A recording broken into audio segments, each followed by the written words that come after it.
Shalom, shalom, shalom, bien-aimés dans le Seigneur, frères et sœurs, vous qui êtes connectés déjà à nous, nous vous accueillons tous dans le nom du Seigneur Jésus-Christ. Vous souhaitons la bienvenue à cette conférence que nous avons déjà commencée il y a plus de 2 semaines maintenant et sur ce sujet, Covid-19, divin ou diabolique. Merci d'être là, merci à tous nos étudiants de l'école biblique et théologique Praxis à Kinshasa. À Brazzaville, nous voulons vous dire encore une fois, soyez tous les bienvenus. Béni soit Dieu qui nous organise encore le temps. Et petit à petit, nous sommes en train de cheminer vers la fin de cette conférence. Je voudrais croire qu'elle a été utile pour chacun de vous. Elle a été édifiante et que vous avez été bénis au travers d'elle.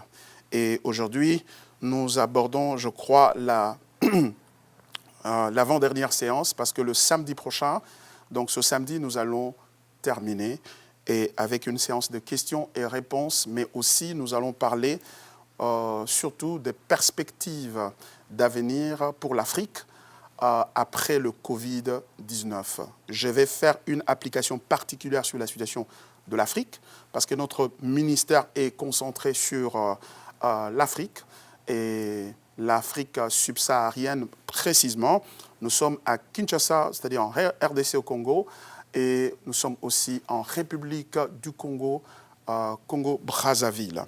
Donc, et nous sommes aussi au Rwanda, déjà en train de faire certaines activités de conférences.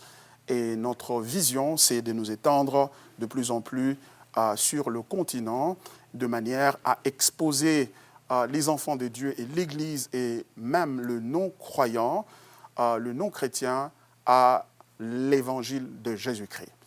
Notre mission est d'aider l'Église à se reformer, aider l'Église à revenir à la pureté de l'Évangile et à la profondeur de l'Évangile. Car en des temps comme ceux-ci, nous avons besoin d'être enracinés dans le Seigneur.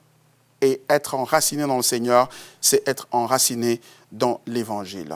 Alors, avant de commencer, je voudrais vous inviter avec moi à la prière. Nous allons prier et puis nous allons donc commencer notre exposé. Prions le Seigneur. Dieu notre Père, il t'a encore plu ce jour de nous donner l'opportunité de nous retrouver ensemble avec mes bien-aimés en ligne ou qui se trouvent à travers le monde maintenant pour cogiter, réfléchir ensemble sur cette question qui a des ramifications assez tentaculaires sur la doctrine de la foi chrétienne et sur notre marche spirituelle. Seigneur, ce dont on parle ici, ce n'est pas simplement de la théorie, ce n'est pas simplement de la doctrine, mais il s'agit d'une question de vie ou de mort avec cette pandémie à laquelle nous sommes tous confrontés. Et c'est pour cela que nous revenons à toi, Seigneur, à tes pieds pour t'écouter, écouter ta parole, car la parole est la vie de nos âmes, Seigneur notre Dieu. Qu'il te plaise de nous toucher encore ce jour par la puissance du Saint-Esprit, afin que nous puissions discerner tes voies, ta pensée, et bien plus les mettre en pratique. Car tu as dit dans ta parole, et cela est vrai, ne vous bornez pas seulement à écouter la parole de Dieu, mais mettez-la en pratique. Que Dieu soit loué, que ton nom soit exalté au-dessus de tout. Au nom de Jésus, nous avons ainsi prié. Amen. Merci. Nous sommes en train de terminer notre discours sur le préalable, notre session sur les préalables à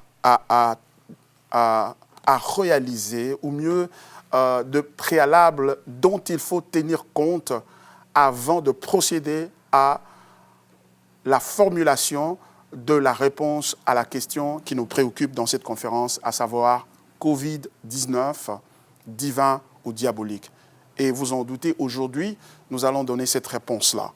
Mais avant de le faire, je voudrais revenir sur une partie du dernier préalable, le 4e préalable, c'est-à-dire sur la nature de Dieu et donc le caractère de Dieu, qui est important pour nous afin de déterminer quelle responsabilité assigner à Dieu et quelle action ou acte associé avec Dieu compte tenu de sa nature. Et cela est très important. Nous avons vu que Dieu est saint. Nous avons vu que Dieu est juste. Nous avons vu que Dieu est parfait, est parfait. Et par conséquent, si nous devons lui assigner une certaine responsabilité pour des actes ou des choses qui ont lieu autour de nous, qui se passent autour de nous, nous devons nous assurer d'abord que tout cela est en harmonie avec sa nature. Et autre chose dont nous avons commencé à parler la fois dernière, il s'agit donc bien de la souveraineté de Dieu. Et ça, c'est un élément extrêmement important dans la nature, dans les attributs de Dieu, que nous devons comprendre et que nous devons intérioriser profondément pour pouvoir non seulement comprendre les voies de Dieu, mais aussi en tant que chrétien, en tant que serviteur de Dieu, marcher avec le Seigneur. La souveraineté de Dieu est très importante. Très importante. Par la souveraineté de Dieu, ou lorsque nous disons que Dieu est souverain, cela veut dire qu'il est tout-puissant et autoritaire à telle enseigne qu'il est capable de contraindre tout autre pouvoir ou autorité de manière à faire prévaloir sa volonté. Dieu est souverain veut tout simplement dire que Dieu est au-dessus de tout et c'est lui qui a le dernier mot, celui qui a la parole finale, la décision finale, à telle enseigne que lorsqu'il prend une décision, cette décision s'accomplit toujours. Et c'est très important pour nous, pour saisir cette réalité, parce que sans cela, nous ne pouvons pas marcher convenablement avec Dieu, et même dans nos décisions de tous les jours, nous devons réaliser la souveraineté de Dieu. La décision de savoir si je dois me marier ou pas, à qui je dois me marier ou avec qui je dois me marier, la décision de savoir si je dois commencer ses affaires ou non, la décision de savoir si je dois faire les sciences politiques ou les sciences infirmières ou les sciences commerciales. Donc, toute décision dans la vie du croyant doit être imbibée de la souveraineté de Dieu. Je veux dire, doit être prise avec comme point de départ la souveraineté de Dieu. C'est pour cela que je voudrais vous présenter ici pour nous éclairer davantage sur la nature de la souveraineté de Dieu, parce que la question de la souveraineté de Dieu est sujette au débat et à la discussion dans les milieux chrétiens. Alors, plus nous comprenons cette réalité, mieux nous cernons comment nous devons marcher et vivre avec notre Dieu. Je voudrais ici donner d'abord quelques caractéristiques de la souveraineté de Dieu. Lorsqu'on dit que Dieu est souverain, c'est-à-dire ce qu'il décide s'accomplit bon gré mal gré. Ce qu'il décide va s'accomplir. Alors, une décision souveraine de Dieu comporte des caractéristiques suivantes. La première, c'est qu'une décision souveraine de Dieu est unilatérale. Elle est unilatérale. Dans Psaume 115, verset 3, la Bible dit ceci. « Notre Dieu est au ciel, il fait tout ce qu'il veut. » Voyez-vous, il fait tout ce qu'il veut. Sa souveraineté est telle que ce qu'il veut, c'est ce qu'il fait. En d'autres termes, il décide unilatéralement sans tenir compte des autres personnes ou des autres réalités. C'est lui qui, en fait exister la réalité par sa décision. Il est le créateur, l'avons-nous dit, de toutes choses.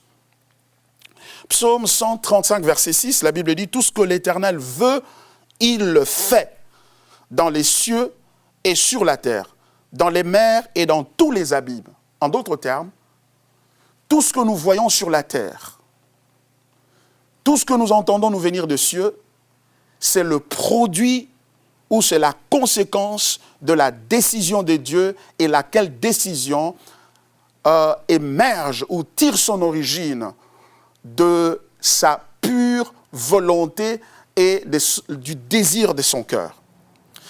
Donc, une décision unilatérale de Dieu, elle est souveraine. Deuxièmement, la décision souveraine de Dieu, c'est une décision qui ne dépend de rien d'autre en dehors de lui-même. Elle ne dépend de rien d'autre, sinon du Seigneur lui-même. Lisons Éphésiens chapitre 1, verset 11, qui nous parle du contexte ici du salut, et pour voir cela, et nous allons lire aussi un autre texte dans Daniel chapitre 4, Lisons d'abord Éphésiens chapitre 1, verset 11. En lui, nous sommes aussi devenus, ayant été prédestinés, je reprends la lecture, en lui, nous sommes aussi devenus héritiers, ayant été prédestinés suivant la résolution de celui qui opère toutes choses d'après le conseil de sa volonté, afin que nous servions à la louange de sa gloire, nous qui d'avance avons espéré en Christ. Le texte dit, ayant été prédestinés, suivant la résolution, c'est-à-dire la décision de celui qui opère toutes choses d'après le conseil de sa volonté. Pas d'après ce que les hommes feront demain. Pas d'après ce que les hommes penseraient demain. Pas selon l'ONU. Pas selon le gouvernement d'un pays ou d'une nation ou d'une autre. Mais d'après le conseil de sa volonté. Ce qu'il veut, c'est ce qu'il fait. Daniel chapitre 4, versets 34 à 35. La Bible nous dit,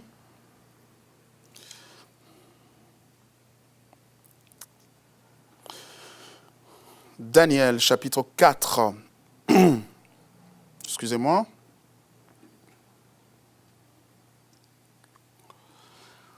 versets 34 à 35, après le temps marqué, moi, Nabuchodonosor,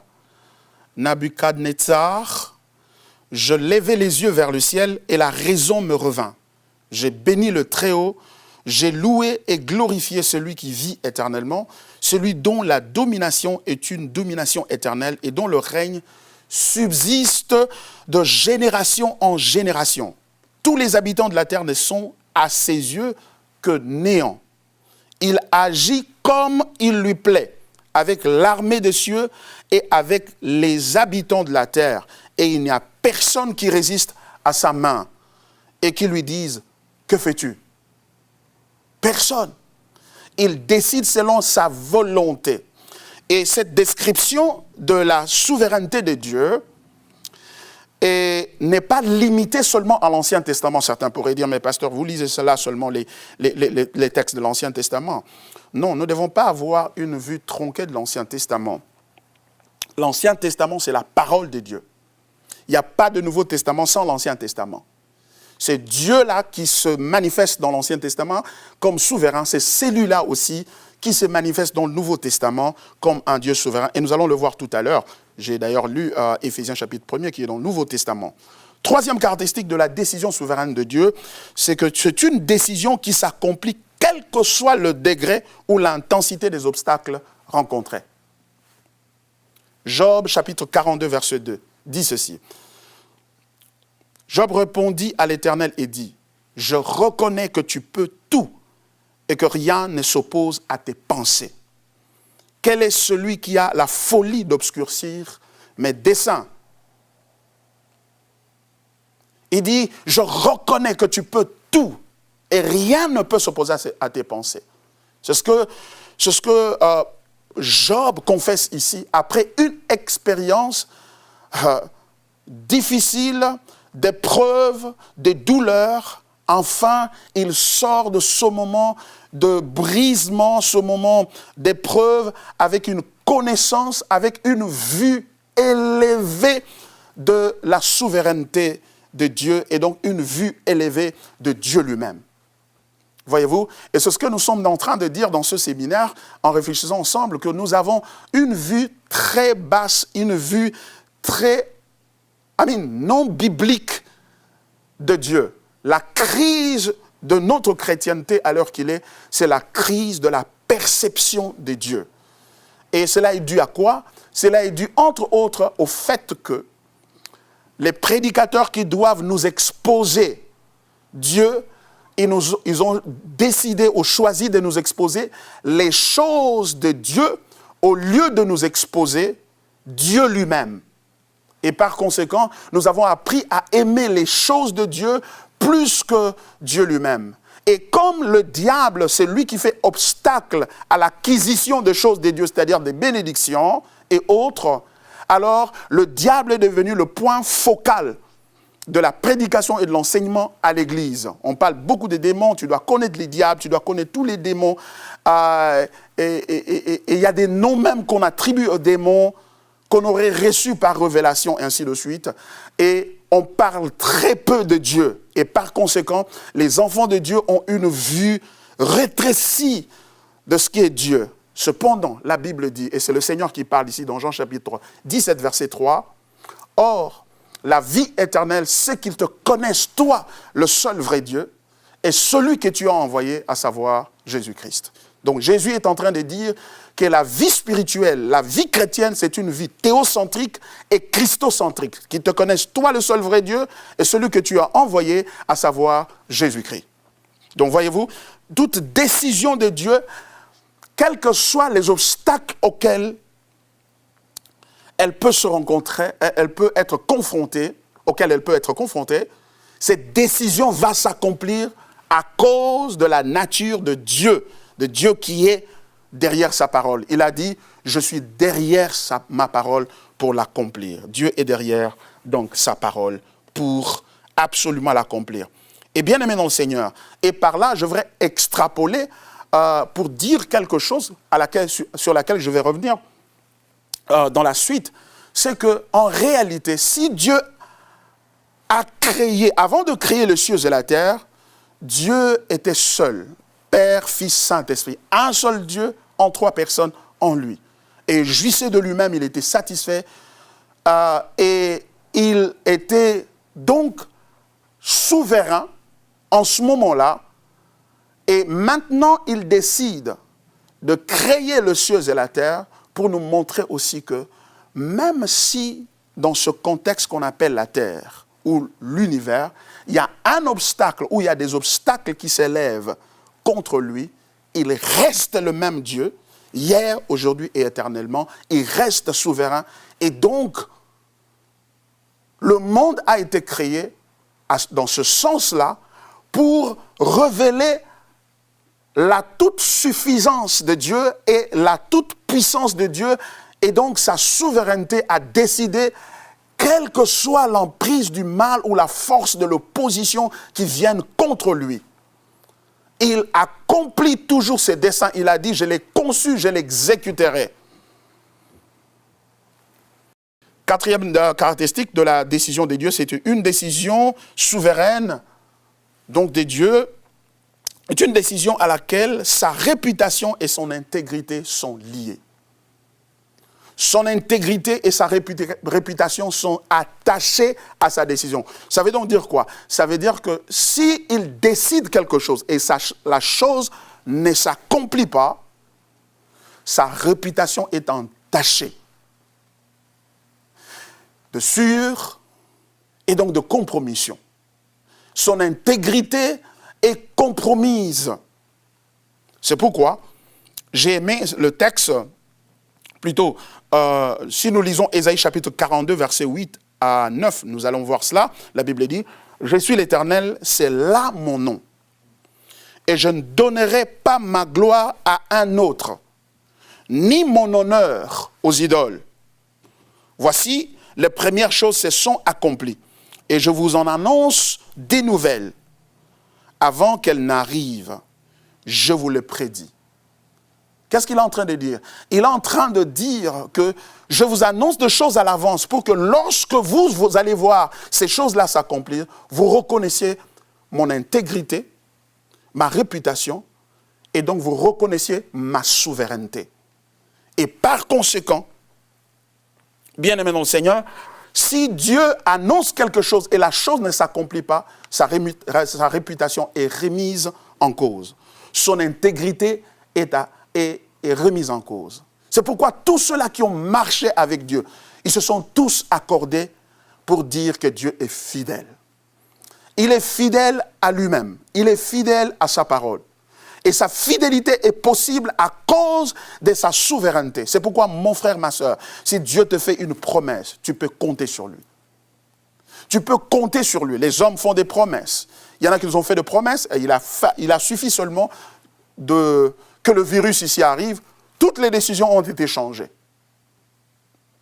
Mais Dieu ne change pas de décision, quelle que soit l'envergure, l'ampleur, la dimension de l'obstacle qu'il rencontre. Il dit un mot et la chose s'accomplit. Un Dieu souverain, puissant. Quelle bonne nouvelle pour les enfants de Dieu que de savoir qu'ils servent un Dieu souverain. Manquer de réaliser ses buts, c'est endommager sa réputation et donc sa gloire, qui est le but ultime de ses actions. C'est pourquoi il dit, je ne donnerai pas ma gloire à quelqu'un d'autre. L'Éternel est mon nom. Alléluia. Que son nom soit glorifié. Une autre caractéristique, c'est que toutes les décisions des créatures de Dieu dépendent de Dieu.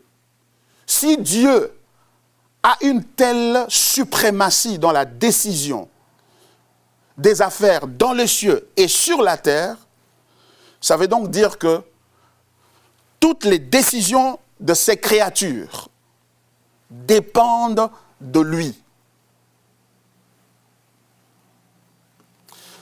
La souveraineté de Dieu révèle ce que Dieu est et inspire la confiance à tous qui espèrent en lui.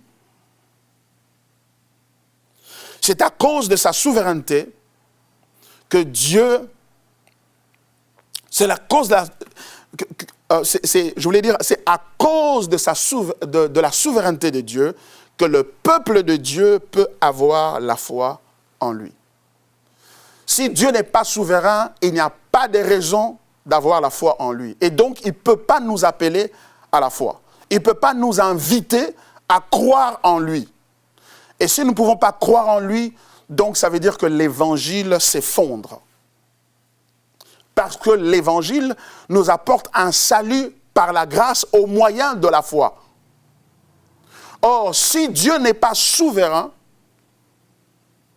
et que quelqu'un d'autre l'est, ou quelqu'un d'autre peut faire fiasco à sa démarche, à son action, quelqu'un d'autre peut vouer à l'échec ou compromettre sa décision et ses pensées, ça veut donc dire qu'il n'y a pas de bonne nouvelle pour nous.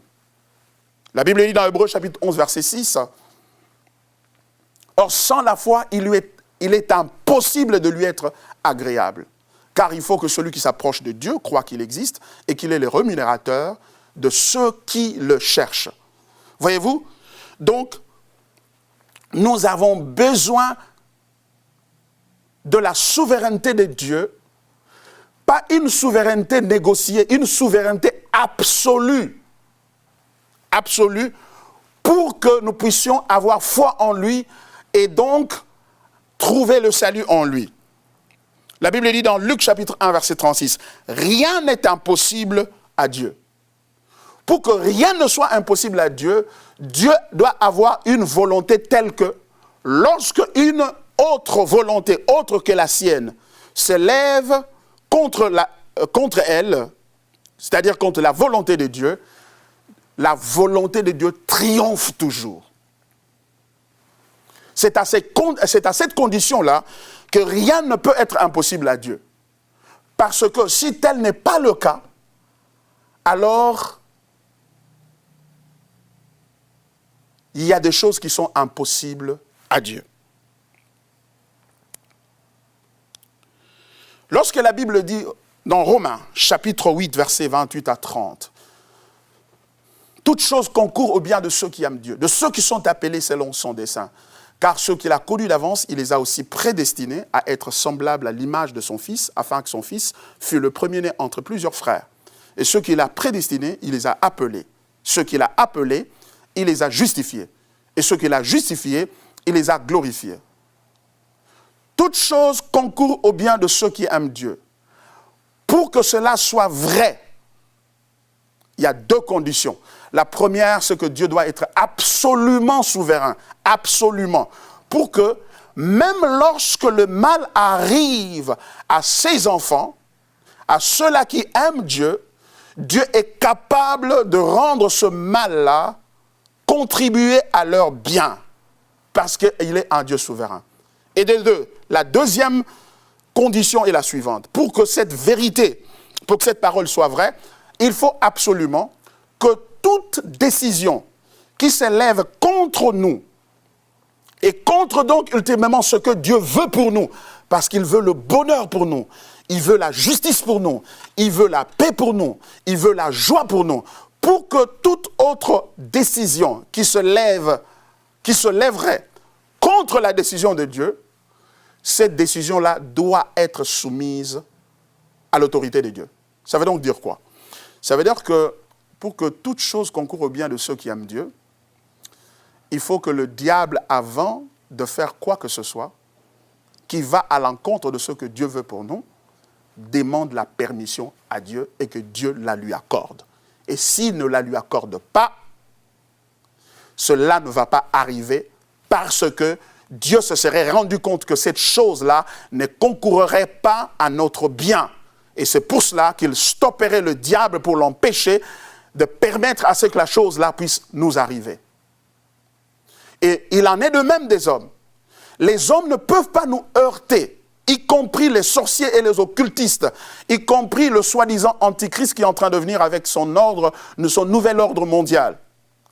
Il ne peut s'installer sur la terre et il ne peut nous toucher et affecter de nos vies de quelque manière que ce soit. Même le chevet de notre tête ne peut tomber à terre par l'effet de l'antichrist ou du nouvel ordre mondial ou de 5G ou de qui que ce soit sans que l'Éternel ne l'ait ordonné. Bien-aimés dans le Seigneur, nous devons nous radicaliser dans la souveraineté de Dieu parce qu'en fait, c'est là que l'appel que Dieu nous lance. Dieu nous demande à être aussi radical qu'il est. Il est radical. Il dit tout ce que je veux, tout ce que l'Éternel veut, il accomplit sur la terre. C'est radical. Il n'y a pas d'espace pour les négociations. Il n'y a pas d'espace pour des révisions, dire mais oui, mais. Il n'y a pas de place pour mais. C'est absolu. Et il n'y a qu'un tel Dieu qui, lorsqu'il nous parle, nous pouvons croire en lui et lui faire confiance. Car sans un Dieu souverain, il n'y a pas de foi chrétienne. Il n'y a pas de foi chrétienne. C'est pourquoi la foi chrétienne présente la création comme l'œuvre ou l'ouvrage de l'Éternel. Ça veut dire quoi? Ça veut dire que la foi chrétienne présente clairement un tableau sur lequel nous avons d'une part le Créateur, qui est unique en son genre, trinitaire, Père, Fils, Saint-Esprit, et c'est lui qui a entrepris de créer tout ce qui se voit et ce qui ne se voit point. Par conséquent, la création tout entière s'inscrit déjà dans la logique de la souveraineté de Dieu parce que c'est lui qui l'a amené à l'existence. C'est lui qui a amené la chose à l'existence. Même lorsqu'on parle de l'homme, je vais arriver à ce point-là tout à l'heure. Bien-aimé dans le Seigneur, la souveraineté de Dieu est telle que et les démons, et les diables, et les anges, tous sont dans le bloc de la créature ou de la création divine. L'Éternel n'a pas créé Satan comme Satan. Satan veut dire adversaire. Il a créé Lucifer, Luxfere, du latin, qui veut dire porteur de lumière. Il avait créé un ange parfait, juste, pur. Il s'est rébellé contre Dieu. Et sa rébellion contre notre Dieu est l'opportunité pour nous de voir et d'apprécier la souveraineté de notre Dieu sur lui et toutes ses œuvres. Et c'est ce qu'il fait dans l'Évangile. Je vais encore en arriver tout à l'heure. Donc notre Dieu règne sur tout ce qu'il a créé. Il règne sur les êtres spirituels. Le monde spirituel est l'œuvre de sa main. Le monde physique, l'univers que nous avons aujourd'hui, que les astronautes essaient de découvrir, qui n'ont pas encore découvert dans sa totalité, c'est l'œuvre du Seigneur. Il règne dans les cieux et sur la terre. C'est pourquoi Jésus nous a demandé en priant, à dire que ton règne vienne. Que ton règne vienne, Seigneur. Que ta volonté soit faite sur la terre comme au ciel. Jésus a placé la souveraineté de Dieu au centre de la prière, au centre du culte à Dieu, il n'y a pas de croissance spirituelle, il n'y a pas même d'évangélisation sans la prise en compte de la souveraineté infaillible de notre Dieu. Et c'est ça la bonne nouvelle. La bonne nouvelle, en fait, c'est la souveraineté de Dieu. Un Dieu qui se lève et dit, je fais grâce à qui je veux. Je fais miséricorde à qui je veux. Et un tel Dieu, c'est celui-là qui nous sauve. Mais bien aimé dans le Seigneur, comme vous allez le remarquer, il y a deux questions critiques que l'attribut de souveraineté de Dieu soulève. Deux questions critiques. La première est la suivante. Si Dieu est souverain, alors d'où vient le mal? Ça, c'est la première. La deuxième, si Dieu est souverain, quelle est alors la part de l'homme? Commençons par la première question. Si Dieu est souverain, alors d'où vient le mal? En cherchant à répondre à cette question, du reste légitime, n'oublions pas que Dieu nous a révélé juste ce qui est nécessaire et suffisant pour nous. Ce qui nous permet de le connaître. Il ne nous a pas tout dit. Pourquoi? Parce que nous sommes incapables, de par notre limitation humaine, de tout saisir. C'est pourquoi, comme un acte d'amour, il a décidé de sélectionner des choses qu'il doit nous dire. C'est pourquoi la Bible dit dans Deutéronome 29, verset 29, « Les choses cachées sont à Dieu et les choses révélées sont aux hommes. » Et je pars de cette affirmation-là et de cette vérité-là pour nous dire que nous devons être en mesure de nous contenter de ce que Dieu nous donne comme réponse à cette question-là dans la parole. Parce que ce n'est pas par mauvaise foi qu'il ne nous donne pas la totalité de la réponse, mais c'est par notre incapacité de pouvoir saisir son explication s'il décidait de nous la donner dans sa totalité. Alors, il a dit, ce que je vous donne, c'est ce que j'estime nécessaire et suffisant et que vous pouvez être à mesure de saisir. Donc, bien aimé dans le Seigneur. Alors, d'où vient le mal? Réponse, celui, c'est-à-dire Dieu, qui a décrété que le mal existe. Car qui dira qu'une chose arrive si ce n'est l'Éternel? La Bible dit dans Lamentation chapitre 3, versets 37 à 38, qui dira qu'une chose arrive sans que le Seigneur l'ait ordonné. N'est-ce pas de la volonté du Très-Haut que viennent les maux et les biens? N'est-ce pas de la volonté? Dieu l'a voulu. Dieu a voulu que le mal exista. Dieu a voulu que celui qui a amené, qui est tombé le premier, c'est-à-dire Satan, le diable, Dieu l'a voulu et il a permis, il a autorisé, il a décrété que cela arrive. Il y a deux dimensions dans la volonté de Dieu. Il y a la volonté préceptive et il y a la volonté décrétive. C'est-à-dire quoi? La volonté préceptive, c'est la volonté de ses préceptes. Il donne des préceptes, il dit, tu ne tueras point. Il exprime ce qu'il a dans son cœur. Il exprime ce qu'il veut te voir faire. Il dit, tu ne tueras pas. Mais il y a des gens qui vont à l'encontre de ça et tuent. Voyez-vous? Et à ceux-là, Dieu leur réserve le jugement. Sa souveraineté s'accomplit toujours. Et il y a aussi la volonté décrétive, c'est-à-dire que Dieu fait de décrets, de choses qu'il décide. Il dit qu'il va créer les cieux et la terre, qu'il va créer les anges, qu'il va créer l'homme sur la terre, et qu'au travers de cet homme, il va démontrer la gloire de sa grâce, tel qu'il est repris dans Éphésiens chapitre 1er. Eh bien, ce sont des décrets de Dieu, des décisions que personne ne peut changer, car ces décisions représentent la structure de l'accomplissement de ses pensées et de ses désirs dans ce monde.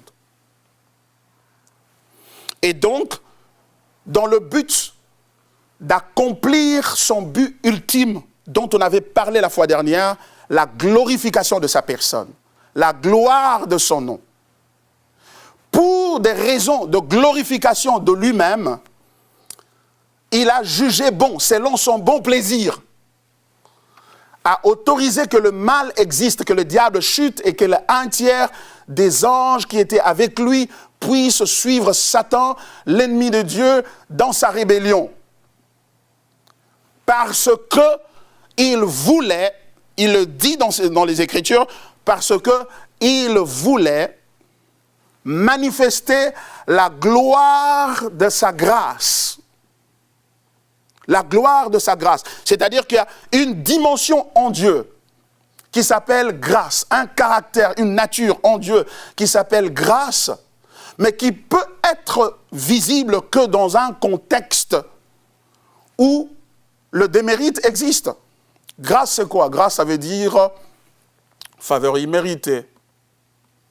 Donc, pour que la grâce se manifeste, il faut qu'il y ait quelqu'un qui démérite pour qu'on lui donne la grâce.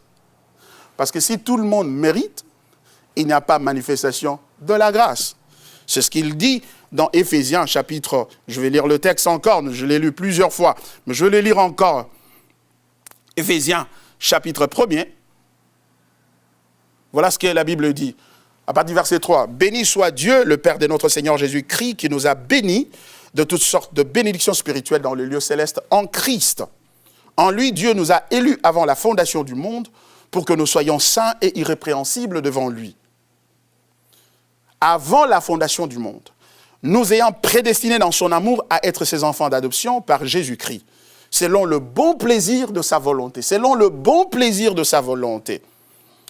Et verset 6, « À la louange de la gloire de sa grâce qui nous a accordée en son bien-aimé. » C'est-à-dire, il a conçu la grâce, non pas comme une réaction à la déception de l'homme, mais comme un plan qu'il devait réaliser. Il l'a conçu avant la fondation du monde. Il a choisi ceux-là qui doivent bénéficier de cette grâce, parce que le texte dit très bien, au verset 4, « En lui, Dieu nous a élus avant la fondation du monde. » Il ne nous a pas élus en fonction d'une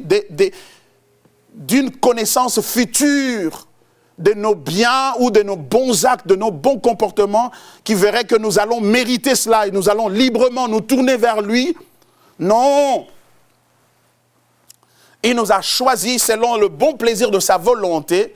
Il nous a élus en Christ avant la fondation du monde pour que nous soyons saints et irrépréhensibles devant lui. Pour que nous soyons saints.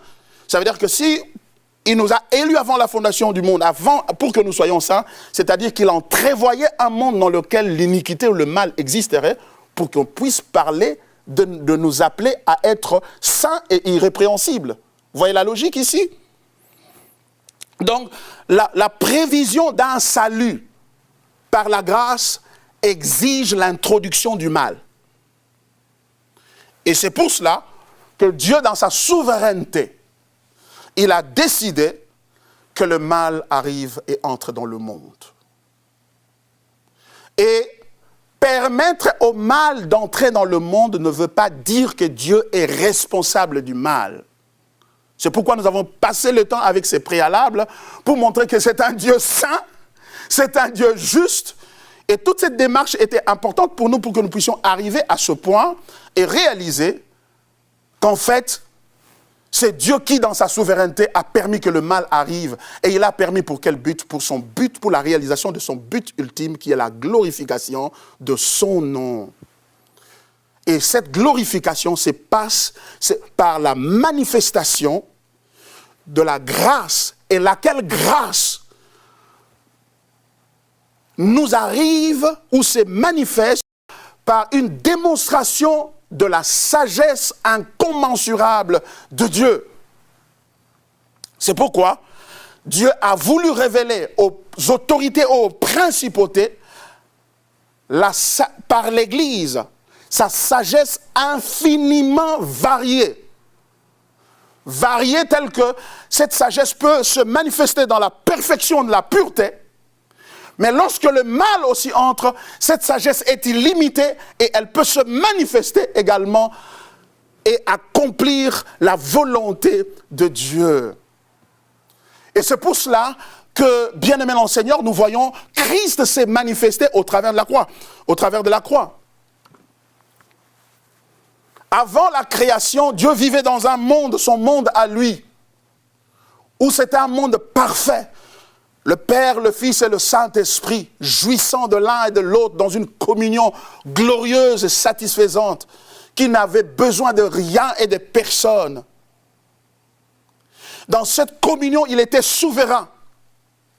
Mais maintenant, il veut nous démontrer qu'il peut sortir de cette communion-là et voyager, comme qui dirait, créer une plateforme qui s'appelle l'univers, spirituel et invisible, dans lequel il va montrer qu'il n'est pas seulement souverain dans la perfection, mais il est aussi souverain, même dans un monde où le mal dominerait, il reste souverain.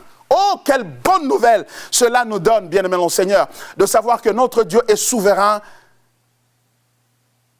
dans une condition ou dans l'autre.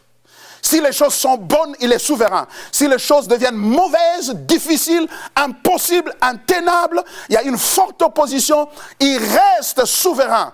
Et ainsi, les bien-aimés dans le Seigneur peuvent compter sur lui, quelles que soient les circonstances. Et ils peuvent faire foi en cette parole qui dit « Toutes choses concourent au bien de ceux qui aiment Dieu ». Oh, bien-aimé mon Seigneur, la création est l'œuvre de la rédemption qui pénètre dans la création, à la suite de la pénétration du mal, est une œuvre glorieuse qui a pour but de manifester la sagesse infiniment variée de Dieu, la souveraineté inébranlable de notre Dieu, l'amour incommensurable de notre Dieu. Quel beau Dieu nous avons! C'est ça l'évangile que nous prêchons. Nous voulons vous inviter à voir ce Dieu dans sa gloire et à compter sur lui, à vous appuyer sur lui, de telle sorte que même tout ce que vous avez perdu pendant ce coronavirus, vous savez, il y a des gens qui ont perdu les affaires. Il y a des gens qui ont perdu les opportunités. Il y a des gens qui ont perdu l'opportunité même de mariage. Il y a des gens qui ont perdu des opportunités, des grandes opportunités de mariage, des affaires. Et même de l'emploi, beaucoup de choses ont été perdues. Mais bien aimé, d'où nous viendra alors la joie au milieu d'une telle contradiction? La joie vient lorsqu'on lève les yeux vers le ciel. On regarde le Seigneur dans sa gloire. On le regarde briller, car Corona a tout affecté, mais n'a pas affecté le Seigneur, n'a pas affecté la gloire de notre Dieu. Il est le même hier, aujourd'hui et éternellement. C'est pourquoi Jésus-Christ lui a fait confiance. En fait, la croix, c'est la manifestation. C'est l'invitation de Jésus à faire confiance, à partager la confiance qu'il a dans son Père. Il était tellement confiant en lui, même lorsque le Père lui demande de descendre, il accepte de descendre. Lorsque le Père lui demande de descendre, d'aller jusqu'à la croix, il va jusqu'à la croix. Il lui dit, Père, non pas ce que moi je veux, mais ce que toi tu veux. Pourquoi? Parce qu'il avait confiance en lui et en ce qu'il est. Il est allé à la croix, il a tout perdu. Il a perdu même la proposition que le diable lui avait faite. Il lui avait dit, si seulement tu t'agenouilles devant moi un tout petit peu, je vais te donner tout le royaume de la terre. Et leur gloire. Il a dit non. Et il va Gethsemane, il accepte même de donner sa vie pour son Père. Pourquoi? Parce qu'il savait, celui-là qui sort du sein de Dieu, personne n'a vu Dieu, sinon celui qui est sorti de son sein, Jésus-Christ, le Fils du Dieu vivant. Son témoignage est plus puissant que le témoignage du diable. Lui n'a été qu'un serviteur dans la maison de Dieu. Mais Christ est le Fils dans la maison de Dieu. Il est sorti des entrailles même de Dieu. Il est venu nous montrer à la croix, il n'y a rien que tu puisses perdre sur la terre que le Père ne peut pas te donner parce qu'il est plus valeureux que tout l'univers mis ensemble. C'est pourquoi la croix nous appelle à la repentance, au changement d'idée, à changement de pensée et nous tourner vers lui. C'est le moment, bien-aimé dans le Seigneur. Tu es attristé parce que tu as perdu. Tu es attristé parce que tu as perdu. Mais écoute le témoignage de Jésus. La croix, c'est le témoignage de Jésus. Et non seulement Jésus, même l'apôtre Paul fait le même témoignage. Il dit toutes ces choses que je regardais comme de la valeur. Hébreu né d'Hébreu, de la tribu de Benjamin, circoncis le huitième jour, quant à la loi pharisien, quant aux zèles persécuteurs de l'Église. Mais toutes ces choses qui représentaient de la valeur pour moi, je regarde ça comme de la boue, à cause de l'excellence, de la connaissance de Jésus-Christ, mon Seigneur. Alléluia. Au point qu'ils disent, pour moi, vivre, c'est Christ. La mort m'est un gain. Je n'ai ni peur ni de la mort, ni de quoi que ce soit. D'ailleurs, si je dois mourir, je m'empresserai à embrasser la mort, dit l'apôtre Paul. Pourquoi? Parce que je m'en irai, mais tenir devant le Seigneur. C'est pourquoi le Seigneur n'a pas délivré Étienne lorsqu'il le voyait lapidé. On le lapidait et l'Étienne dit, leva les yeux, il vit le Seigneur à la droite du Père. Mais ce qui est extraordinaire, c'est que le Seigneur n'intervient pas pour l'empêcher de mourir ou empêcher ses persécuteurs de l'achever, de l'assommer avec les coups de pierre. Il a reçu auprès de sa gloire. C'est de cela que nous parlons, bien-aimés dans le Seigneur. Et donc le mal est entré dans le monde parce que Dieu voulait l'utiliser. C'est clair. Dieu voulait l'utiliser pour nous montrer la profondeur de son cœur, afin qu'il n'y ait plus de possibilité de doute, comme ce fut le cas dans le jardin. Et la deuxième question.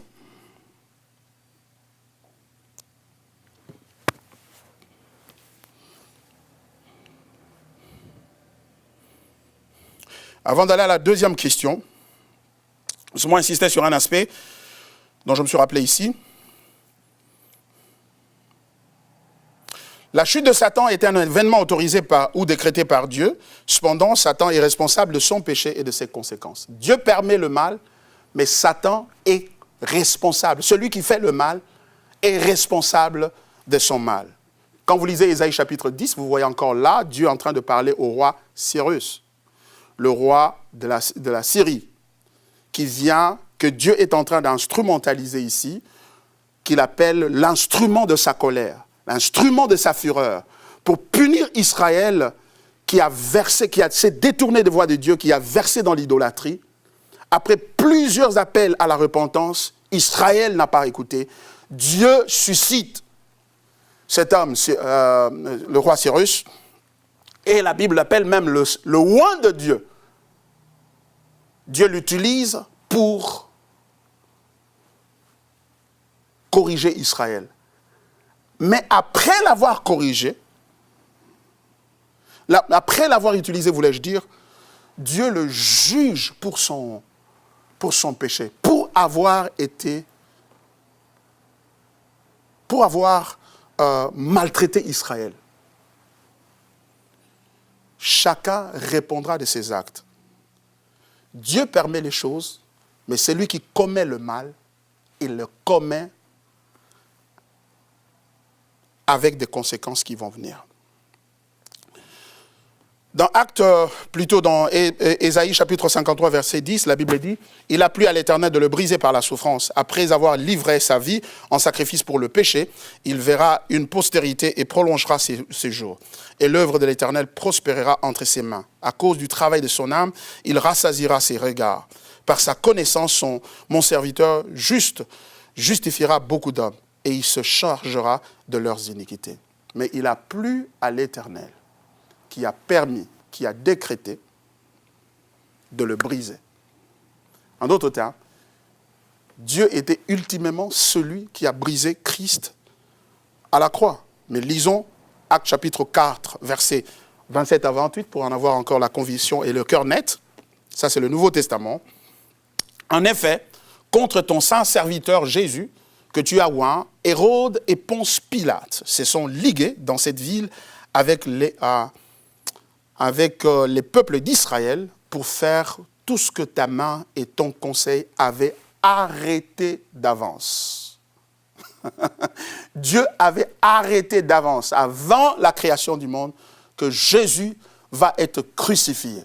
En d'autres termes, si l'acte de la crucifixion de Jésus est l'acte par lequel la grâce de Dieu nous est dispensée, et cette grâce-là, la manifestation de la gloire de la grâce est le but ultime de Dieu, ça veut donc dire que l'univers a été créé pour assister à la crucifixion du Fils de Dieu. L'agneau qui a été immolé avant la fondation du monde. Donc le monde a été créé pour que Christ soit crucifié. Et par cet acte, Dieu puisse manifester sa grâce et son amour. Et pour qu'il soit crucifié, il doit y avoir des crucificateurs, si je dois m'exprimer comme ça. Je ne sais pas si les mots existent, je le crée anyway. Voilà tout ce que je peux dire. Mais comment? Ben, comme ça. C'est pour cela qu'il nous a révélé seulement qu'une partie et contentons-nous du peu qu'il nous a montré. Et cela nous suffit. Les brebis du Seigneur écoutent le Seigneur et le suivent. Les boucs sont têtus. Ils disent oui, mais, oui plus mais égale non. Et non devant la souveraineté de Dieu, je ne sais pas qui va vaincre. Tu le sais. Deuxièmement, si Dieu est souverain, quelle est la part de l'homme? Voilà. Encore une fois, la foi est le seul moyen pour comprendre et accepter la vérité, car il a plu à Dieu de nous révéler que ce qui est nécessaire est suffisant pour notre connaissance de sa personne. Et nous avons lu Hébreux chapitre 11, verset 6 là-dessus. L'homme était créé par Dieu parfait, juste devant lui. Dieu lui avait donné le libre arbitre pour choisir de lui-même, pour choisir de lui obéir ou de le désobéir. L'homme a décidé de désobéir à Dieu suivant la suggestion du diable. Et par conséquent, l'homme a perdu son libre arbitre. Il est devenu esclave du péché, esclave du mal. Il est corrompu. Voici la conséquence de la chute de l'homme. Lorsque l'homme a chuté, et je voudrais aussi préciser ici qu'il n'y a que deux hommes qui ont joui de la liberté de choix ou du libre arbitre. Il y a Adam avant la chute, parce qu'il a personnellement choisi de désobéir à Dieu, et il y a Christ qui est venu dans un monde où tout le monde est esclave du péché, car la Bible dit « tous ont péché et sont privés de la gloire de Dieu ». Le Fils de Dieu vient, le second Adam, l'homme nouveau, il est libre et il a choisi de résister à toutes les tentations que le diable lui a amenées. Il a dit non librement et il a librement choisi d'aller à la croix et donner sa vie. Oh non, il dit dans sa parole, personne ne m'arrache ma vie, je la donne moi-même. Je la donne pour mes brebis. Il est libre, son libre arbitre, c'est une bonne nouvelle pour nous, parce que dans ce libre arbitre qu'il avait, en tant que Dieu, il y avait la souveraineté, sa souveraineté aussi là-dedans. Quelle bonne nouvelle. Et lorsque l'homme a commis le péché, voilà les choses qui sont arrivées. Parce que nous voulons savoir la part de l'homme, n'est-ce pas? Le jugement de Dieu, dans Genèse chapitre 3, lorsque Dieu vient le soir après la chute de l'homme, il vient prononcer son jugement sur l'homme. Le premier jugement, c'est qu'il lui prive sa gloire. Tous ont péché et sont privés de la gloire de Dieu. La plus grande perte que le péché nous cause, ce ne sont pas des problèmes de famille, des difficultés d'argent, ainsi de suite. Le péché nous prive la gloire de Dieu. Voici quelques conséquences de la chute de l'homme. Première conséquence, l'homme est totalement dépravé, devient ennemi de Dieu et esclave du péché. Romains 3, 23. Car tous ont péché, sont privés de la gloire de Dieu. Et l'apôtre Paul élabore très largement là-dessus, parlant de l'esclavage du péché, dans Romains. Deuxièmement, la création est soumise à la futilité. Romains chapitre 8, verset 18 à 21 dit ceci. J'estime que les souffrances du temps présent ne sauraient être comparées à la gloire à venir qui sera révélée pour nous. Aussi, la création attend-elle avec un ardent désir la révélation des fils de Dieu. Car la création a été soumise à la vanité. Non de son gré, mais à cause de celui qui l'y a soumise. Avec elle aussi sera affranchie de la servitude, de la corruption, pour avoir part à la liberté de la gloire des enfants de Dieu. Donc ici, l'apôtre Paul est en train d'expliquer que la création a été soumise à la futilité, à la douleur, à la perturbation. Quand l'homme a commis le péché, le jugement que Dieu vient apporter, il le porte sur l'homme et son environnement. Et par conséquent, le chat maintenant commence à aboyer, à vouloir mordre l'homme, et le lion veut maintenant tuer l'homme, le moustique veut piquer l'homme et lui donner la malaria, et le virus de corona veut entrer dans l'organisme de l'homme, créer un problème, difficulté respiratoire, jusqu'à le conduire à la mort. La Bible nous explique que cela est l'œuvre et la conséquence du jugement de Dieu. En d'autres termes, c'est Dieu qui, dans sa souveraineté, a introduit des perturbations que nous voyons aujourd'hui dans le monde. Et ces perturbations sont dans la vie de l'homme et dans la création qui est autour de lui. Et une autre conséquence, c'est que le diable prend contrôle de l'homme. Maintenant que l'homme n'est plus soumis à Dieu, parce que toute personne est esclave de celui à qui il obéit, dit la Bible. Parce que nous avons obéi à Satan, nous sommes devenus ses esclaves. Le diable règne sur nous. Et l'homme est ainsi corrompu. La Bible dit que le malin, nous savons que nous sommes de Dieu et que le monde entier est sous la puissance du malin. C'est pourquoi il a pu dire à Jésus, si tu t'agenouilles devant moi un tout petit peu seulement, je te donnerai les puissances de ce monde et les richesses de ce monde, car ils m'ont été donnés. Comment est-ce qu'il les a prises, toutes ces richesses? Il les a prises lors de la tentation. Après la tentation.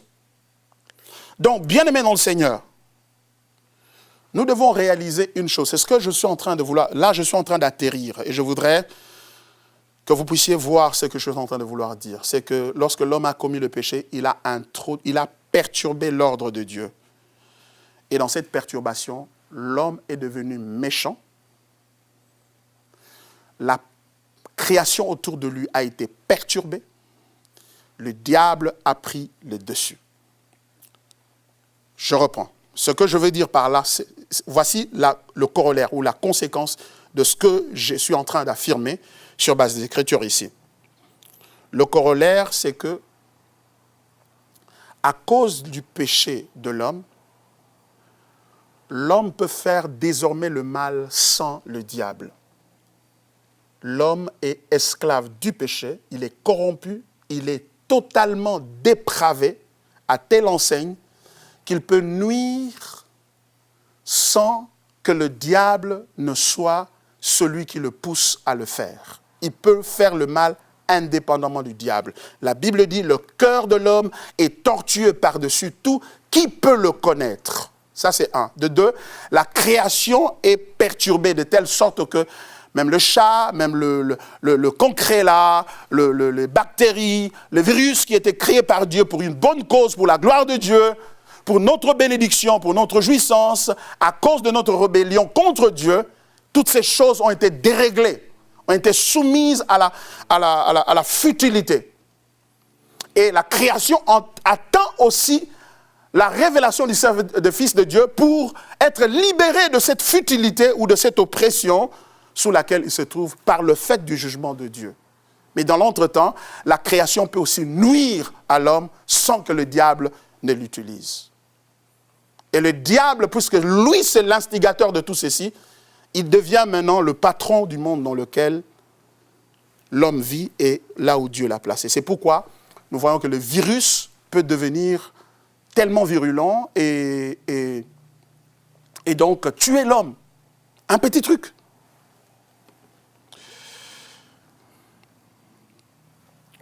En conclusion, qu'est-ce que nous pouvons donc dire? Voici les conclusions possibles de notre étude. Chaque fois qu'il y a un événement sur la Terre ou dans le reste de l'univers, chaque fois qu'il y a un événement ou quelque chose qui s'est fait sur la Terre, nous devons retenir ceci. 1. Tout commence par Dieu, car en tant que le Dieu souverain, rien ne peut arriver sans son consentement. Nous l'avons largement démontré. Il peut le faire en prenant la responsabilité de l'action ou de l'événement, c'est-à-dire que lui-même, en tant que Dieu, il initie quelque chose. Il dit, je vais faire ceci. Je vais briser mon fils. Voyez-vous? Et il peut aussi le faire en permettant que certaines choses arrivent, que le diable fait, que l'homme fait, que la création fait, que le moustique fait. Dieu peut permettre certaines choses qu'il estime cadre ou lui permettre d'atteindre son objectif ultime, qui est de glorifier son nom. Et dans la vie de chrétien, dans le monde et partout ailleurs. C'est pourquoi la Bible, dans Exode chapitre 11, la Bible nous a dit, qui a fait la bouche de l'homme et qui rend muet ou sourd, voyant ou aveugle, n'est-ce pas moi l'Éternel? Donc, pour sa cause, il peut permettre et il peut même initier certaines choses, rendre muet et aveugle. Dans Jean chapitre 11, verset 4, Jean chapitre 11, verset 4, la Bible dit, après avoir entendu cela, Jésus dit, cette maladie n'est point à la mort, mais elle est pour la gloire de Dieu, afin que le Fils de Dieu soit glorifié par elle. Donc Dieu peut permettre des maladies, des situations, et les initier dans nos vies, pour sa gloire. Donc le corona, c'est pour la gloire de Dieu, afin que le Fils de Dieu soit glorifié par le coronavirus. Pourquoi? Parce que tout a été créé par lui et pour lui. Dans 2 Corinthiens chapitre 12, versets 7 à 10, la Bible dit ceci, « Et pour que je ne sois pas enflé d'orgueil, à cause de l'excellence de ces révélations, il m'a été mis une écharpe dans la chair, un ange de Satan pour me souffléter et m'empêcher de m'enorgueillir. » Ça, c'est encore un texte difficile pour les chrétiens, certains chrétiens à comprendre. Et pourtant, c'est pourquoi nous nous sommes employés en donnant tous les préalables que nous avons donnés pour vous préparer à accepter quelque chose de pareil. Ça ne vient pas de moi de toute façon. Verset 8. 3 fois, j'ai prié le Seigneur de l'éloigner de moi. Et il m'a dit, ma grâce te suffit, car ma puissance s'accomplit dans la faiblesse. Je me glorifierai donc bien plus volontiers de mes faiblesses, afin que la puissance de Christ repose sur moi. C'est pourquoi je me plais dans les faiblesses, dans les outrages, dans les calamités, dans les persécutions, dans les détresses pour Christ. Car quand je suis faible, c'est alors que je suis fort. Pensez à cette parole. L'apôtre Paul est en train de dire, pour empêcher, pour que je ne sois pas enflé d'orgueil, à cause de l'excellence des choses que j'ai vues, Dieu a permis. Il m'a été mis une écharpe dans la chair. Il y a une action claire qui a été opérée. Et on dit un ange de Satan, c'est-à-dire que Satan était dans la main du Seigneur comme un outil que Dieu utilise pour empêcher à son serviteur de s'enorgueillir. Pensez-y un instant, bien-aimé mon Seigneur. Et ça nous fait poser des questions, ça nous amène à poser et à questionner le fameux évangile de la délivrance avec toutes ces observations qui veut nous persuader que lorsqu'il y a des choses mauvaises qui arrivent dans nos vies, c'est le diable. Oui, c'est le diable, justement, mais voyez, ce diable-là, là où il se trouve, il est entre les mains du Seigneur, pour les enfants de Dieu, pour ceux qui aiment le Seigneur. Pas pour tout le monde. Les autres ont besoin de la délivrance. C'est-à-dire les païens qui ne connaissent pas le Seigneur, qui viennent au Seigneur, ont besoin des démons. Des démons doivent partir de leur vie, on doit les chasser, on doit les délivrer. Mais un enfant de Dieu, né de nouveau, attaché à Dieu, craignant Dieu, il est sous la main souveraine de Dieu. À telle enseigne que Dieu peut permettre un ange de Satan, une attaque de l'ennemi dans sa vie, mais pour l'empêcher de tomber dans le mal et de faire ce qui n'est pas juste devant Dieu et ainsi s'exposer au jugement de Dieu. Parce que Dieu sait que lorsque tu vas t'exposer, tu vas faire le mal, il doit te juger, il doit te sanctionner. Mais pour empêcher de te sanctionner, il peut permettre que ceci arrive. C'est ce qui est arrivé à Pierre. Satan t'a redemandé, vous a redemandé pour vous cribler comme du froment, mais j'ai prié pour toi. Jésus aurait pu dire, il vous a demandé pour vous cribler comme du froment, et je l'ai empêché. Je l'ai chassé. Non, Jésus dit, j'ai prié pour toi, pour que lorsqu'il va le faire, lorsque Satan va venir, il va faire ce travail-là en toi, eh bien, qu'à la fin, il en résulte que tu acquiers un affermissement de ta foi, de telle sorte que tu sois à mesure d'encourager les autres. Je voudrais t'équiper. En d'autres termes, ce que le diable pensait venir faire dans ta vie pour te détruire, c'est la même chose que je vais utiliser pour être une bénédiction pour toi. Quelle sagesse! Alléluia! Alléluia!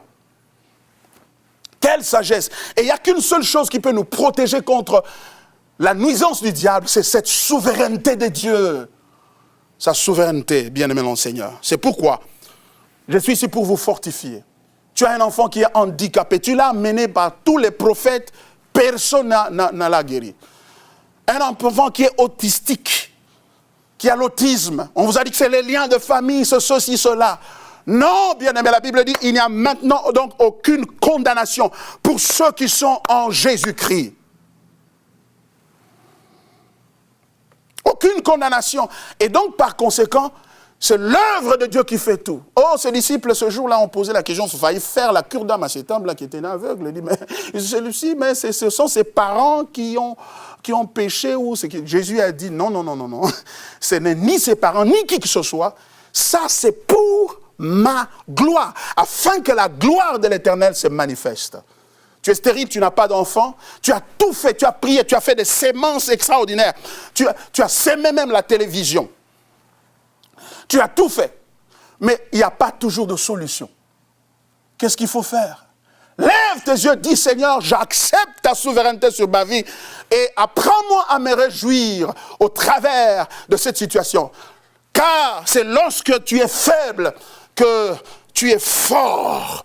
C'est lorsque tu es faible que sa puissance se manifeste dans ta vie.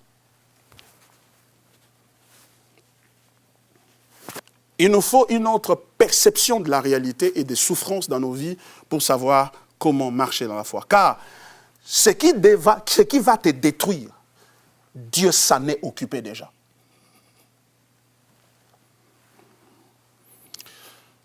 En vérité, dans Jean chapitre 21, versets 18 à 20, la Bible dit, en vérité, je te le dis, quand tu étais plus jeune, tu te saignais toi-même et tu allais où tu voulais. Mais quand tu seras vieux, tu étendras tes mains et un autre te ceindra et te mènera où tu ne voudras pas. Il dit cela pour indiquer par quelle mort Pierre glorifierait Dieu. Waouh! Et ayant ainsi parlé, il lui dit, suis-moi. Il montre par quelle mort Pierre le glorifiait. Et quelle a été la mort par laquelle Pierre a glorifié Dieu, a glorifié Jésus? Il a été crucifié la tête en bas, les pieds en l'air. Quelle mort pénible. Et Jésus est en train de dire, c'était pour sa gloire. Bien-aimé mon Seigneur, point numéro 2, l'homme peut agir indépendamment de Dieu et du diable, mais Dieu doit décider de permettre la chose ou pas. L'homme est méchant, bien-aimé mon Seigneur. Le cœur de l'homme est tortueux par-dessus tout. Qui peut le connaître? Nous avons des sorciers, des occultistes, des gens méchants, et il y en a qui ne sont même pas occultistes, il y en a qui nous font le mal, qui ne sont pas occultistes. Tous ces corrupteurs que nous avons dans nos gouvernements, qui sont en train de bousiller, de détourner les deniers publics. Et cela cause des dégâts, l'incapacité du peuple à accéder à l'eau potable même. Ce coronavirus, ce confinement et toutes ces choses sont venus montrer les limites, les limitations et la méchanceté de certains de nos acteurs politiques. Bien-aimé mon Seigneur, l'homme est méchant.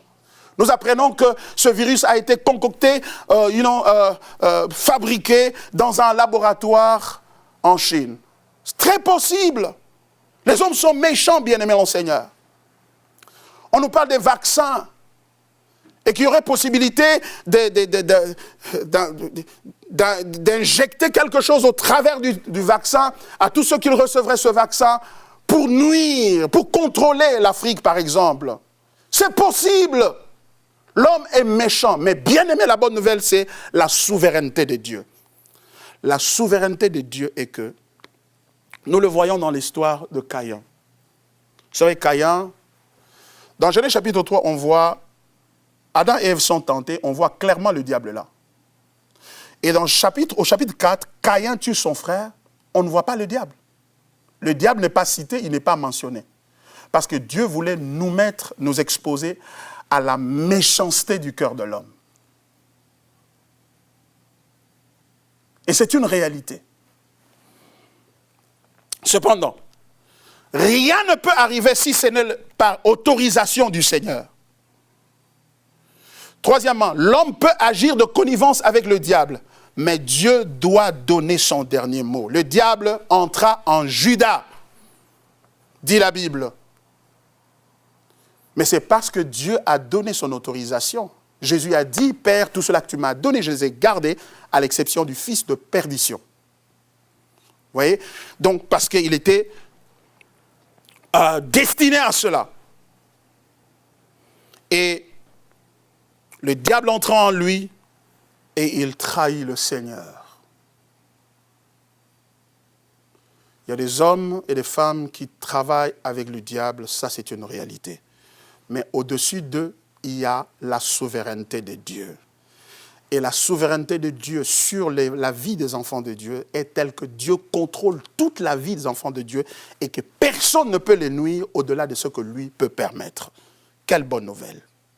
Ça me permet de dormir la nuit tranquillement et croyant que je ne suis pas seul. Il a dit, je serai toujours avec toi. Je ne t'abandonnerai point, je ne te délaisserai point. Écoute ce qui t'est dit, écoute ces promesses. Il dit, même si une femme peut oublier le fruit de ses entrailles, moi, l'Éternel, je ne t'oublierai point. Quatrièmement, le diable peut agir sans l'homme, mais Dieu autorise toujours. C'est ce qu'on a vu dans le cas de Job. Il est venu, il a obtenu la permission, il est allé. Dans le cas de Pierre, mêmement. Il a redemandé et Jésus a accordé. Mais ce que nous pouvons voir aussi, c'est que tous les quatre, c'est-à-dire la création, l'homme, le diable et Dieu, peuvent tous au même moment être impliqués dans une activité, dans une démarche, dans quelque chose. Cependant, Dieu a toujours le dessus et il accomplit ses desseins et sa volonté. C'est ce qu'on nous a dit dans Actes chapitre 4, versets 27 à 28. En effet, contre ton serviteur Jésus, que tu as oint, Hérode et Ponce Pilate se sont ligués dans cette ville avec le peuple d'Israël pour faire tout ce que ta main et ton conseil avaient arrêté d'avance. Le diable était entré dans Juda pour vendre Jésus. Le diable était impliqué. Les Juifs eux-mêmes, les leaders d'Israël, étaient impliqués parce qu'ils étaient jaloux de lui, et ils étaient méchants et ils voulaient mettre la main sur lui. Les Romains, par Ponce Pilate et Hérode, qui ont décidé de mettre fin à la vie de Jésus. Et la création, ils sont allés chercher un bois sur lequel ils l'ont pendu. Tout était en activité et impliqué dans la mort de Jésus. Mais cependant, Luc, qui a écrit le livre des apôtres, nous dit, mais tout cela, afin que ce que ta main et ton conseil avaient arrêté d'avance puisse s'accomplir. Enfin, nous devons répondre à notre question. Covid-19, divin ou diabolique? Nous disons c'est divin à cause de la souveraineté de Dieu. Nous disons c'est Dieu qui l'a voulu. Oui, nous savons que l'homme était impliqué. Les Chinois ont tripoté avec le virus au laboratoire, ou quelqu'un d'autre aurait tripoté avec le virus. C'est vrai, ils ont fait ça. Le diable est impliqué. Oui, c'est parce que c'est ce qu'il veut. Que les gens meurent, que les gens soient dans la peur, se détournent de Dieu. Le diable est impliqué.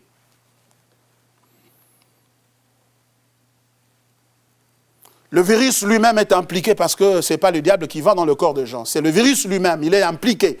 Il va nuire au système respiratoire et ainsi de suite. Que Dieu soit loué, plusieurs en sont guéris. Nous regrettons la mort de plusieurs. Nos amis, nos membres de famille et certaines personnes.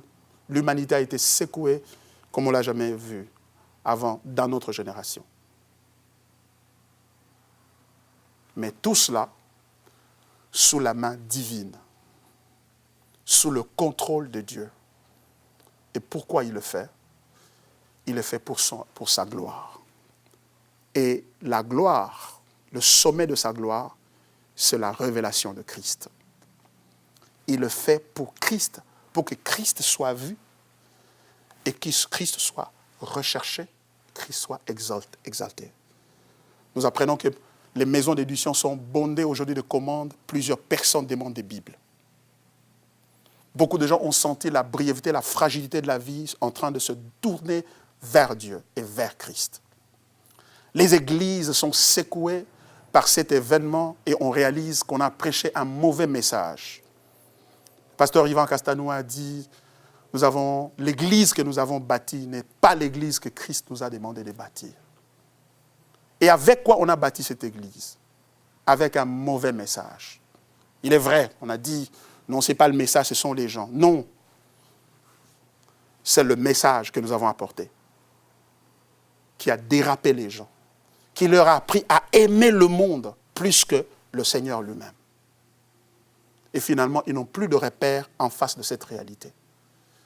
Dieu veut rappeler l'Église à la repentance. Il veut aussi appeler les non-croyants à la repentance. Il a même utilisé Kofi Olomide qui a chanté une belle chanson. Nzamba Sepelite. La chanson Assassin. Vous savez, Dieu peut, comme Balaam, vous savez, Balaam, elle avait tellement perdu la tête et il était tellement corrompu par l'amour de l'argent qu'il ne réalisait même pas que le chemin dans lequel il se dirigeait n'était pas de Dieu. Et Dieu a pris l'âne pour lui parler. Son cheval, il s'est tourné vers lui, il lui a parlé parce qu'il le frappait. Il dit, nous devons continuer. Il le frappait, il a tout tourné. Il a dit, mais tu ne vois pas ce qui est devant moi. Lorsque l'âne parle, ça veut dire que Dieu veut attirer notre attention. Nzamba sepelite. Dieu n'est pas content. Il veut la repentance. Si vous n'avez jamais considéré donner votre vie à Jésus, c'est le moment de décider de revenir à Christ. Si vous êtes chrétien, c'est le moment de décider de revenir au Seigneur.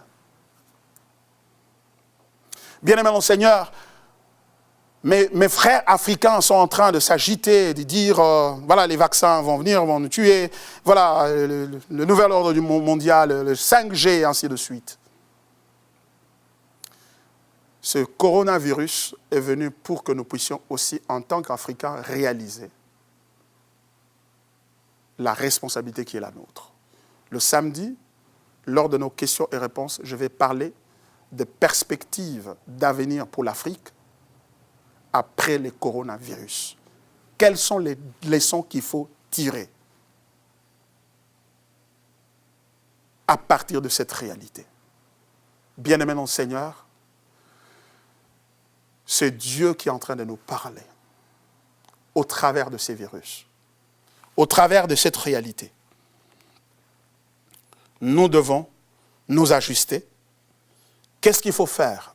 Il faut avoir confiance en Dieu. Gardons notre confiance en Dieu. Jésus a dit que votre cœur ne se trouble point. Croyez en Dieu et croyez en moi.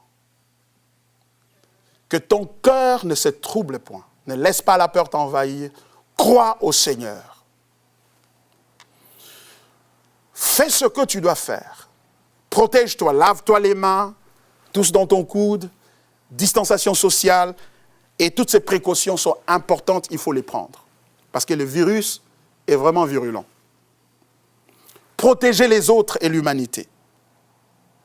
Prier pour la protection et l'accomplissement de la volonté de Dieu.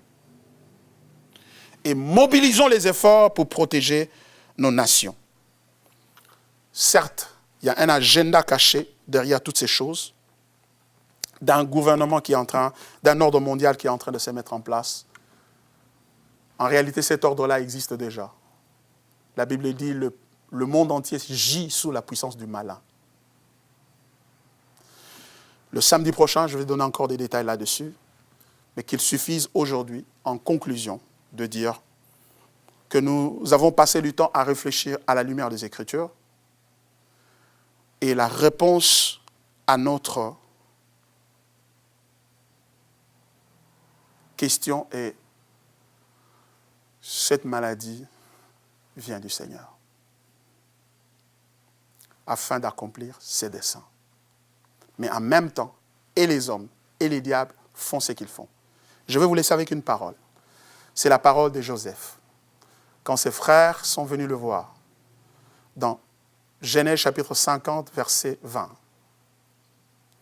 Ils ont dit non, parce qu'ils avaient peur de représailles éventuelles de leurs frères contre eux, pensant que non, leur frère, c'est-à-dire Joseph, ne les avait pas, s'était pas vengé parce que son père était là. Et quand le père est mort, ils sont venus le voir pour lui dire: Papa a dit, ne tiens pas compte de ce que nous avons fait contre toi. Et Joseph de répondre: vous l'avez voulu pour le mal, mais Dieu l'a voulu pour le bien. Ce corona, ceux qui ont tripoté avec le virus,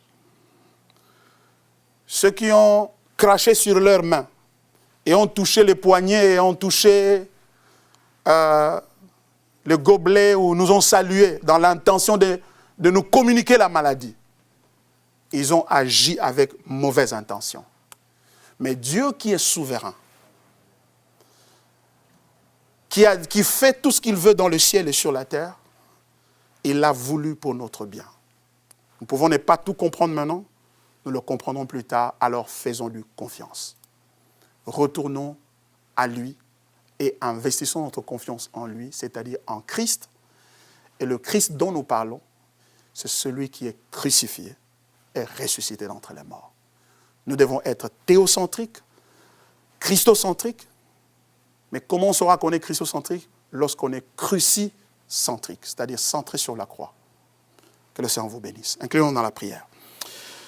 Père éternel, merci pour ce qu'a été cette conférence. Merci pour ta parole. Merci pour tes bienfaits. Merci pour la réponse que tu viens de nous donner. Que la gloire te soit rendue. Que cette parole que nous avons partagée puisse porter du fruit dans la vie de tout un chacun. Que chacun puisse mûrir et grandir à la suite de cette parole. Béni sois-tu pour ce que tu es et ce que tu fais, Seigneur. Nous te disons merci. Merci d'accomplir ta volonté. Nous sommes